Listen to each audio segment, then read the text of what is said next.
Next gen நேர்களே அனைவருக்கும் வணக்கம். நான் உங்கள் ஸ்ரீ சுபம் விஜயகுமார். ஆவணி மாத பலாபலன்கள்.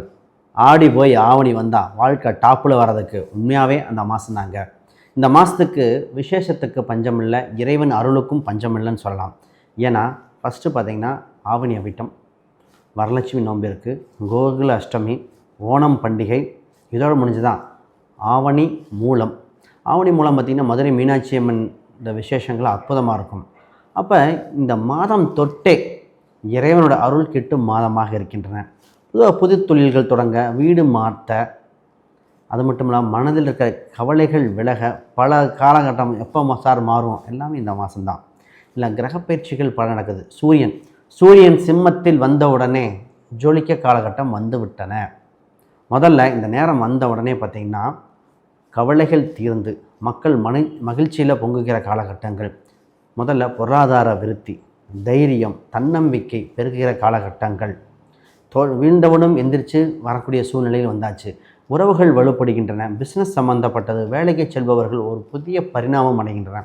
ஒரு சிலர் ஹெல்த் ரீதியாக ரொம்ப பாதிச்சுட்டு இருந்தாங்க. சார் எப்போ சார் எங்களுக்கு மாறும், எப்போ விடிவு காலம் வரும், நல்ல காலம் பிறக்கும் சொல்கிறாங்களே எப்போ, அதற்குண்டான விடைகளாக வருகின்ற மாதம்தான் இந்த மாதம். இந்த மாதத்தில் எண்ணற்ற கேள்விகள் மக்களுக்கு மனதில் தேங்கி இருந்தது.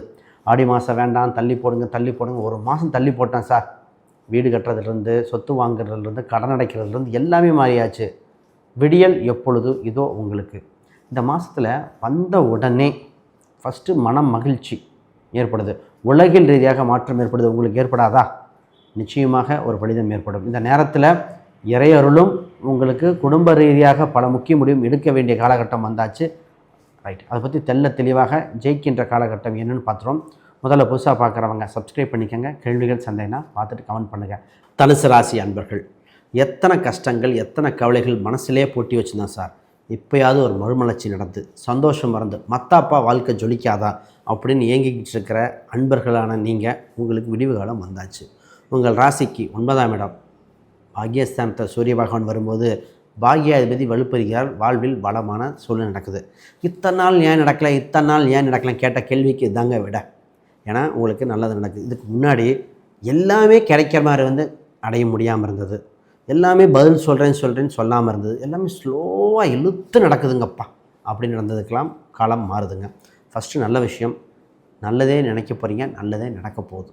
முதல்ல இந்த ராசி அன்பர்கள் பார்த்திங்கன்னா பொருளாதார ரீதியாக ஒரு உயர்வு உண்டு. திடீர் அதிர்ஷ்டம், திடீர் பணவரவு. இந்த பணவரவு பார்த்திங்கன்னா எப்படி நடக்குது என்னென்னு சொல்ல முடியாது, ஆனால் திடீர்னு ஒரு வாய்ப்பு உண்டு. தனுசு ராசி அன்பர்களுக்கு இயற்கையாக நாலேஜாக அதை பயன்படுத்தக்கூடியது. இவங்க ஸ்மார்ட் ஒர்க் தான் பண்ணணும், ஹார்ட் ஒர்க் பண்ணக்கூடாது. ஸ்மார்ட் ஒர்க், ஹார்ட் ஒர்க்னால் இப்போ உங்களுக்கு அறிவை அதிகமாக பயன்படுத்தி பண்ணுங்கள். அந்த அதில் இப்போ பணம் ரீதியாக வரும். அதை சரியாக முதலீடு பண்ணி வரக்கூடியது. உங்களுக்கு எங்கே பணம், எங்கே செல்வம் இருக்க கேட்டு பயன்படக்கூடியது. இதில் விரயம் குறையிறதே ஒரு லாபமாயிருதுங்க. இந்த ராசி அன்பர்கள் செஞ்ச ஏற்பட்ட விரயத்தை சொன்னால் மெடிக்கல் செலவு, திடீர்னு ஒரு இன்வெஸ்ட்மெண்ட் பண்ணேன், அதில் ஆன மிஸ்டேக்கு, ஒருத்தர் நண்பர்கள்ட்ட கொடுத்தேன், பணம் இன்னும் வரல, அது தாய், அது அம்மா இல்லை பூர்வீக ஊர் சம்மந்தப்பட்ட செலவு மாறி பண்ணது. இவங்க வீட்டு பராமரிப்பு செலவு, வண்டி வாகன பராமரிப்பு செலவு சொல்லவா வேணும், மாறி பண்ணியிருப்பாங்க. இவங்களுக்கே ஹெல்த்து, இந்த லங்ஸ் சம்மந்தப்பட்ட தொந்தரவு ஏற்பட்டு இப்போ தான் கொஞ்சம் வெளியே வரும். அப்போ இந்த விரயம் இதிலிருந்து மாறுது. விரயங்கள் நிற்கின்ற, லாபங்கள் அதிகரிக்கிறது. வீடு சம்மந்தப்பட்ட பராமரிப்பு பணம் இருக்கிறவங்களுக்கும் இப்போ குயிக்காக நல்லபடியாக வருது. சரி, இப்போ பண வரவு வருது. இது எப்படி வருதுன்னா, ஒன்று வேலை வாய்ப்பின் ரீதியாக வருது, பூர்வீக சொத்தின் ரீதியாக வருது, இல்லை பிஸ்னஸில் டெவலப்மெண்ட் வருது. இது மேலே வருது. ஒரு சிலருக்கு மட்டும் தான் கடன் வகையில் வருது. கடனாக பார்த்துக்கணும். இப்போ சார் ஒரு சில பொருளை விற்கணும் அப்படின்னு எதிர்பார்த்தவங்க இப்போ கரெக்டான காலம். சார் ரியல் எஸ்டேட் பண்ணுறவங்களுக்கு golden time. Real estate, transport system பண்ணுறவங்களுக்கு, கம்ப்யூட்டர் துறையில் இருக்கிறவங்களுக்கு, சினிமா, மீடியா அற்புதமாக இருக்குது. இது வளர்ச்சியான காலகட்டம்.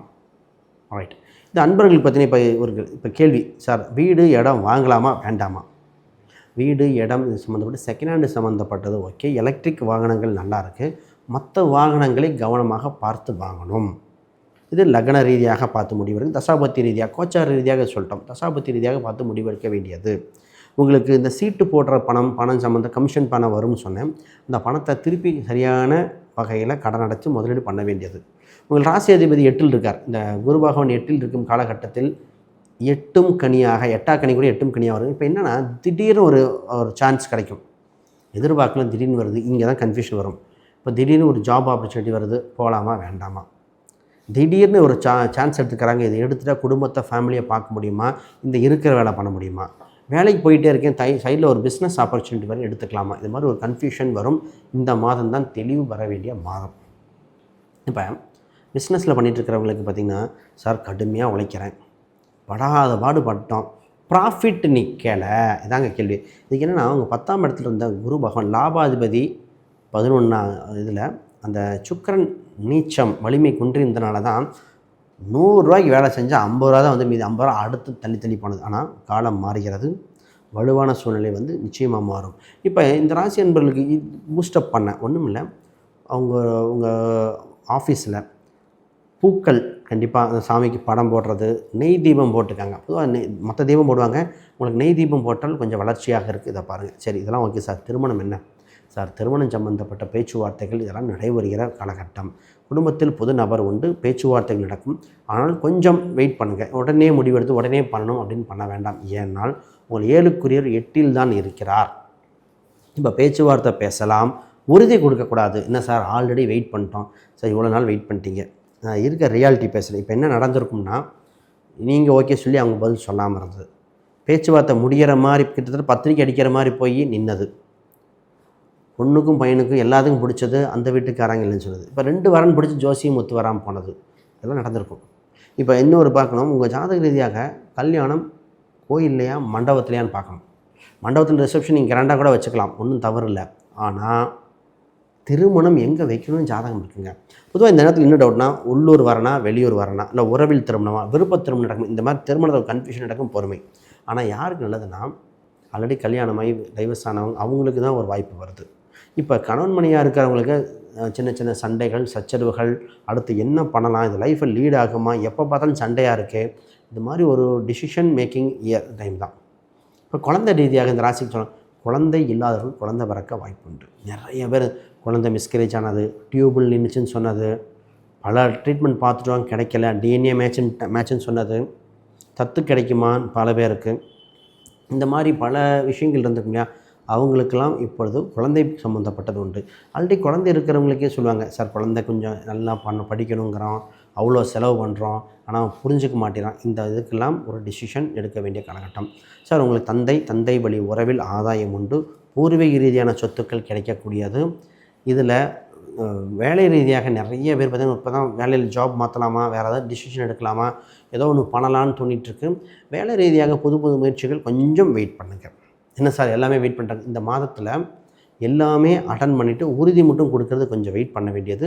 ஜாதகம் பார்த்த முடியும். நான் சார் 6க்குரியவர் 12இல் நீச்சமாக இருக்கும், 10ல் நீச்சமாக இருக்கும்போது எப்படி சொல்கிறது? அப்போ இந்த காலகட்டத்தில் எல்லாமே அட்டன் பண்ணிட்டு ஒரு அட்வைஸரோ உள்ள அந்த ஃபீல்டு எக்ஸ்பர்ட்டோ ஒரு டைம் ஒப்பீனியன் பாயிண்ட்டு பண்ணணும். அப்போ வேலையை விட்டுட்டு வேலையை சர்ச் பண்ணக்கூடாது. வேலையில் இருந்துக்கிட்டே வேலையை சர்ச் பண்ணி பிடிக்கிறது ஓகே, வெளிநாடு ட்ரை பண்ணுறது ஓகே, ஆனால் வேலையை விட்டுட்டு நான் சர்ச் பண்ணுறேன் அந்த இது மட்டும் ஆகாது. அப்போ இந்த மாதம் ஃபுல்லுமே இந்த மாதிரி முக்கிய முடிவுகள் எடுக்க வேண்டிய காலகட்டம். வாய்ப்புகள் அனைத்தும் 1க்கு 2 முறை பரிசீலனை செய்யணும். புது ஆப்பர்ச்சுனிட்டி கிடைச்சிக்கிட்டே இருக்கும். அதை சரியாக பயன்படுத்தினால் இந்த வருடம் ஒரு விதையாக இருந்த சில வருடங்கள் நல்லா போகும். இதை தவற விட்டுட்டு வேலை கிடச்சி டிசிஷன் எடுத்தாலும் இதாக இருக்கும். அப்போ கன்ஃபியூஷன் மட்டும் பார்த்துக்கோங்க. மாணவர்கள் நிறைய பேர் பார்த்திங்கன்னா வெளிநாடு போய் படிக்கிறேன், வெளியூர் போய் படிக்கிறேன், இந்த மாதிரி வாய்ப்புகள்லாம் இருக்குது. அதை முதலீடு பண்ணி நல்லா பண்ணிக்கக்கூடிய காலகட்டம் வந்திருக்கு. ஆக இந்த வருடம் இந்த மாதம் ஃபுல்லுமே மிகப்பெரிய டிசிஷன் மேக்கிங்காக இருக்கும். இந்த மாதிரி வேறு கேள்விகள் சந்தேகம்னா கீழே கமெண்ட் பண்ணுங்கள், இன்னும் எக்ஸ்ப்ளனேஷனை கொடுப்போம். நெக்ஸ்ட் ஜென் நேர்களே, இத்தனை நேரம் பார்த்திங்கன்னா கோச்சார பலன், ஆவணி மாத பலனை பார்த்தோம். இதை தாண்டி உங்களுக்கு யாருக்காவது தனிப்பட்ட முறையில் ஜாதகம் பார்த்து தெளிவான விளக்கங்கள் பெற்று திருமண ரீதியாக, உறவுகள் ரீதியாக, வேலை வாய்ப்புகள் எப்படி இருக்குது, செல்வ கடாட்சம் எப்படி இருக்குது, வருமானம் வழிவகை என்ன, உடல் ஆரோக்கியம் எப்படி இருக்குது, பிஸ்னஸ் பண்ணலாமா, எங்கள் சொந்த ஊரா பூர்வீக ஊரா, வெளிநாட்டு சம்மந்தப்பட்டது எப்படி இருக்கும், விசா கிடைக்குமா, இல்லை பூர்வீக சொத்துக்கள் கிடைக்குமா, இந்த மாதிரி எண்ணற்ற கேள்விகள் விடைகள் இது பண்ணலாம். இதை தாண்டி இப்போ நம்ம எக்ஸ்பர்ட்டாக பார்த்திங்கன்னா ஃபோன் நம்பர் எடுத்துறது, ஃபோன் நம்பர் நியூமராலஜி, அதை ஒவ்வொரு ஃபோன் நம்பரும் கரெக்டாக வேலை செய்யணும். அது ஃபோன் நம்பர் இருக்குது. வண்டி எண்களுக்கு கார் நம்பர் எடுத்து கொடுக்கக்கூடியது, இது ரொம்ப சிறப்பாக இருக்கும். அந்த மாதிரி வாஸ்து சம்மந்தப்பட்ட இத்தனை மாதிரி இருந்தால் ஸ்க்ரீனில் தெரிய எண்களுக்கு கான்டாக்ட் பண்ணுங்கள். இன்னொரு விஷயம், நான் ஒரு புக் ஒன்று பப்ளிஷ் பண்ணியிருக்கேன், modern paths exploring Vedic astrology for today. இந்த புக் பார்த்திங்கன்னா ப்ராக்டிக்கல் கேடுங்க, இன்றைய காலகட்டத்துக்கு தந்தாற்போல் அனைவருக்கும் ஜோதிடம் போய் சேரணும்னு சொல்கிறதுக்காக எளிமையாக எழுதப்பட்டது. இந்த புத்தகத்தை படித்தால் நீங்களே ஒரு ஜோதிடர் ஆகலாம். ஓ இதுதானா அது, எங்கள் வாழ்க்கையில் இதுதான் நடந்ததுக்கு காரணம் இதுதானா, கோச்சாரம், தசாபுத்திகள், யோகங்கள் என்ன சொல்லுது, நட்சத்திரம், நட்சத்திர சூட்சமங்கள், கிரகங்கள், கிரக சூட்சமங்கள், அதை பற்றி தெளிவாக கொடுத்துருக்கேன். நிறையா கிரகம் ஒன்று சேர்ந்துருக்குமே, 5-6 கிரகம் இருக்குமே, அதை பற்றி எழுதியிருக்கு. ஒரே கடத்தில் 4-5 கிரகம் இருக்குது, அதை பற்றி என்ன, எப்படி சார் என்ன இது, இதை பற்றி தெளிவாக இந்த சொல்லியிருக்கு. இது எல்லாமே உங்களுக்கு விளக்க கொடுக்கக்கூடியது. இது எங்கே கிடைக்குன்னா அமேசான், ஃப்ளிப்கார்ட், கூகுளில் கூட இருக்குது. சர்ச் பண்ணி வாங்கிக்கலாம். இல்லை ஸ்க்ரீனில் தெரிய எங்களுக்கு கான்டாக்ட் பண்ணுங்கள், உங்களுக்கு அந்த லிங்க் கொடுப்பாங்க, நீங்கள் வாங்கிக்கலாம். வேறு கேள்விகள் சந்தேகம்னா கமெண்ட் பண்ணுங்கள். அனைவருக்கும் வணக்கம், வாழ்த்துக்கள்.